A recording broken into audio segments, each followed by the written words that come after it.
Israel और Iran में इन दिनों टकराव चल रहा है और इसी दौरान इजराइल ने कुशल कारीगरों की मांग की थी। तो उसी कड़ी में भदोही से 7 कुशल कारीगर भी गए थे, जहां इजराइल के इंफ्रास्ट्रक्चर को विकसित करने में आज भी भदोही के कुशल कारीगरों का योगदान चल रहा है।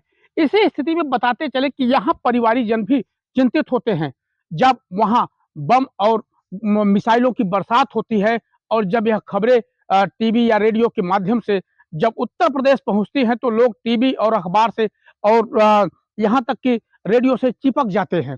मोबाइलों पर भी लोग देखते हैं तो अपनों से हाल चाल जानने की इच्छा भी जागृत होती है। तत्काल वीडियो कॉल पर लोग बात भी करते हैं।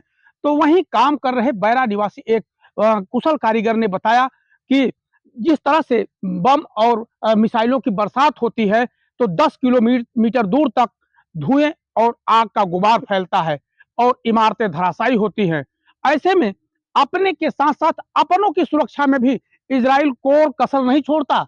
और इस तरह की अगर बात की जाए तो जब ऐसे कोई भी मामले आते हैं तो इजराइल पहले तत्काल इमरजेंसी सायरन बजा करके लोगों को सुरक्षित करता है। तो वहां आईडीएफ के जवान भी, इजराइल डिफेंस फोर्स के जवान जो हैं वह तत्काल यानी कि जागृत हो जाते हैं और अपनी सेवा देने के लिए तैयार हो जाते हैं।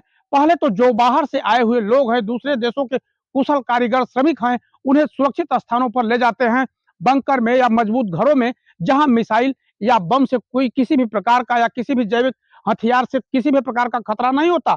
वहां ले जाने के बाद उन्हें सुरक्षित करते हैं, फिर उसके बाद मोर्चा संभालते हैं। तो वही दूसरी बटालियन करती क्या है कि जो वहां के स्थानीय निवासी हैं वह आदती भी हो चुके हैं, वह भी लड़ने को तैयार रहते हैं, तो जगह जगह से मोर्चा संभाल लेते हैं। और ऐसे में देखा जाए तो जिस तरह की स्थितियां हैं वहां इजराइल अपनों की सुरक्षा के साथ साथ अपने की भी सुरक्षा करता नजर आ रहा है।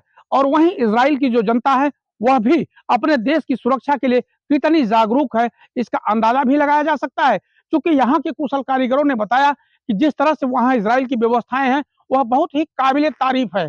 और इसको लेकर के जिस तरह से यहाँ से वो कुशल कारीगर श्रमिक गए हैं, उन्होंने बताया कि हम लोगों के साथ यदि ऐसी कोई सूचना आती है, तो यदि कोई सूचना मिलती है तो हम लोगों को पहले ही इजराइल डिफेंस फोर्स तत्काल सुरक्षित स्थान पर पहुंचा देती है।